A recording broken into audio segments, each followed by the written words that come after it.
चिड़िया का दुख। एक समय की बात है, जंगल में बहुत अधिक सूखा पड़ गया था, जिससे जंगल में अनाज और पानी की बहुत दिक्कत हो गई थी। उसी जंगल में भोलू, टुनटुन और उनके दो बच्चे रहते थे। एक बच्चे ने कहा, माँ, हमें बहुत अधिक भूख लगी है, हमें खाना चाहिए।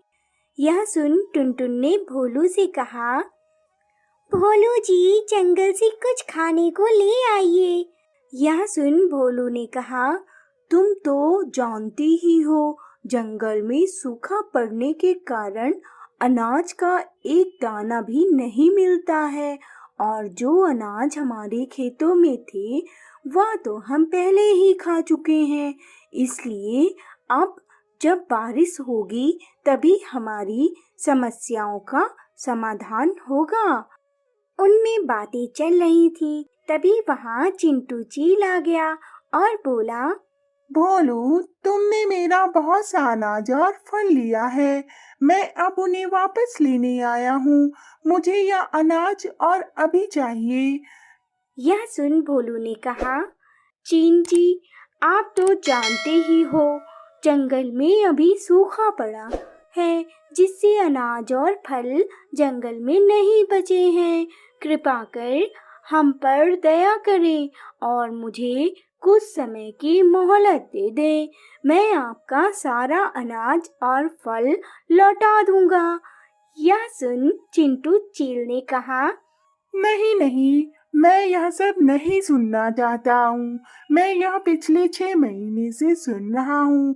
मुझे अब या तो मेरा अनाज दो या फिर इस घर को छोड़कर चले जाओ।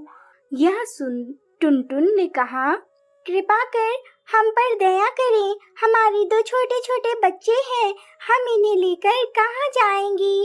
दोनों ने बहुत ही गुहार लगाई, परंतु चिंटू चील ने उन्हें उनके घर से निकाल दिया। अब वह दोनों घर की तलाश में इधर उधर घूमने लगे। थक कर वह एक पेड़ के नीचे बैठ गए। तभी एक बच्चे ने कहा, माँ, मुझे खाना चाहिए, मुझे बहुत तेज भूख लगी है। यह सुन टुनटुन अपनी बेबसी पर रोने लगी। तभी वहाँ वन देवी प्रकट हो गईं। यह देख सभी थोड़ा डर गए। भोलू ने कहा, आप कौन हैं? वन देवी ने कहा, मैं तुम्हें इस तरह रोते हुए देखकर मैं तुम्हारे सामने प्रकट हुई हूँ। बोलो, तुम्हें क्या समस्या है? तभी टुनटुन और भोलू ने अपनी सारी समस्या वन देवी को बता दी। वन देवी ने उन्हें बहुत सा अनाज और फल दिया।